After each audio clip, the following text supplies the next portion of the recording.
Whether they are Uzbeks, Turkmen, Kyrgyz, from the Persian and Indian frontiers, or Mongols,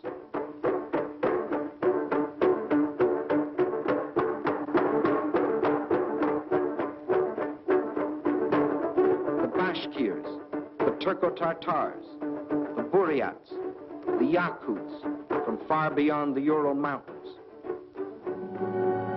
or the people of the ice country, hunters like the Zounds, or settlers like the Laplanders.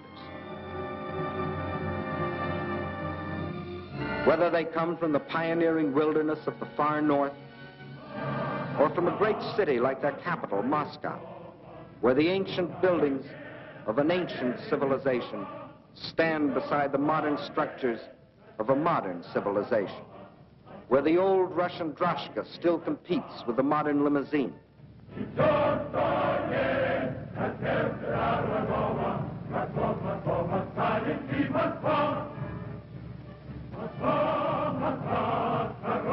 Whether they work in factories or as soldiers, whether they are bricklayers or traffic cops, sailors or riveters, school children or farmers, nurses or engineers, window washers or salesgirls, housewives or postal clerks, radio announcers or stewardesses, scientists or typists, musicians or ballerinas.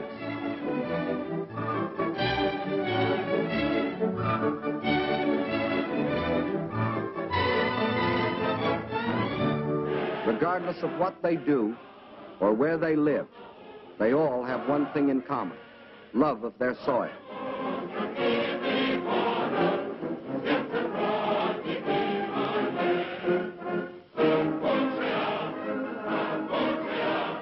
That is Russia. Size, the largest country in the world. Raw materials, unlimited. Manpower, 193 million. These are the three reasons why every conqueror in history has wanted Russia. And these are the reasons why the modern would-be conqueror wrote, "When we speak of new territory, we must think of Russia. Destiny itself points the way there." Yes, as we have seen, Germany's spirit of aggression was handed down from generation to generation. And now, in Hitler's Germany, the dream was world conquest. To such a dream, there could be only one answer: collective security. So with this objective, in 1934, the Soviet Union joined the League of Nations. Again and again before the League, its representatives urged binding agreements to support by collective action any nation submitted to attack.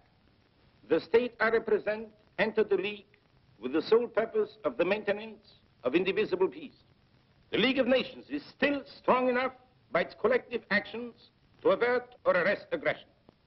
There is no room for bargaining or compromise. But while some members of the League were pleading vainly for the use of collective force to stop aggression, the world saw other members, Germany, Italy, Japan, withdraw from the League to follow the path of aggression. Manchuria, Ethiopia, then Hitler invaded Austria, Czechoslovakia, and in 1939, Poland, first step on the road to Russia. But his eastward march was interrupted by France and Britain declaring war. So the Germans were forced to turn west, and in 1940, as we have seen, wiped the last opposition from Western Europe. And while the Nazis were unsuccessfully trying to beat Britain to her knees, the German generals were already planning to resume the interrupted Eastern Blitz. The road to Russia was now open. But before that attack, preliminary steps were necessary. South and east of Germany are Hungary, Romania, Bulgaria, Yugoslavia, and Greece. And Hungary had grain, rich fields of it.